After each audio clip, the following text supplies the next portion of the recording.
Hi செல்லங்களா. இன்றைக்கி என்ன குழம்பு வைக்கலான்னு ரொம்ப திங்க் பண்ணிட்டே இருந்தேன். சரி ஓகே, கொஞ்சம் ஒரு போன மாதம் ஒரு கத்திரிக்காய் 2 கிலோ வாங்கி காய போட்டு வத்தல் போட்டு வச்சுருந்தேன். சரி கத்திரிக்காய் வத்த குழம்பு வைக்கலாமே அப்போ யோசிச்சுட்டு என்ன பண்ணேன், டக்குன்னு என்ன செஞ்சேன், சின்ன வெங்காயம், பூண்டு, கருவேப்பிலை, வெந்தயம், புளிக்கரைசல், கத்திரிக்காய் வத்தல். இங்கே பாருங்கள், கத்திரிக்காய் வத்தல் அவ்வளோதான். இது தக்காளி கொஞ்சோண்டு வெங்காயம் போட்டு அரைச்சி வச்சுருக்கிறேன். கொஞ்சோண்டு இதிலே கொஞ்சோண்டு மஞ்சத்தூள் போட்டுக்கலாம். இதிலே கொஞ்சோண்டு மஞ்சத்தூள் போட்டுக்கலாம். இதுலேயே கொஞ்சம் குழம்பு மிளகாய் தூள் போட்டுக்கலாம். அவ்வளோதான். சரி, இப்போ போயிட்டு எண்ணெயில் போட்டு வதக்கலாமா?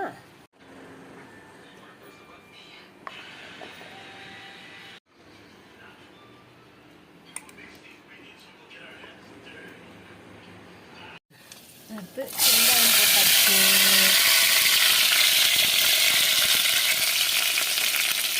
வெங்காயம் போட்டாச்சு.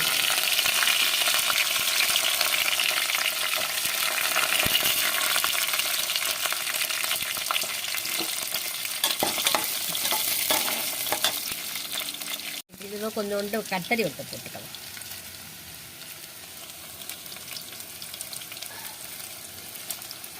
கத்திரி வத்த போட்டு நல்லா வதக்கலாம். சரியா? நல்லா அந்த வாசனை போகிற வரைக்கும் நல்லா வெங்காயம் ப்ரௌன் ஆகணும்.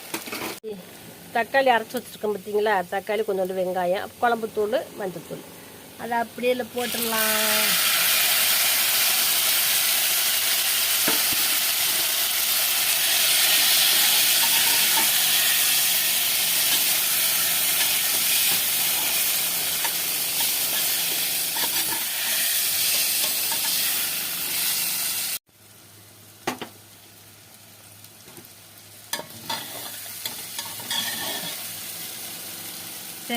அப்படியே தேவையான அளவு புளி தண்ணி ஊற்றுவோமா?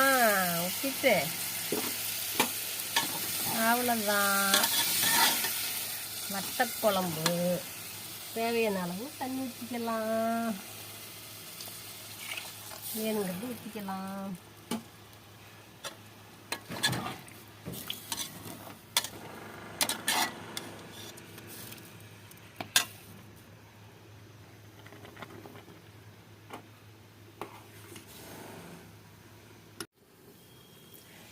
ஆயில் போட்டு வெந்தயம் போட்டாச்சு. இப்போ எப்படி இருக்குன்னு பார்த்துடலாமா? அடுத்து தேவையான அளவு உப்பு போட்டு அவ்வளோதான், மூடி வச்சிடலாம்.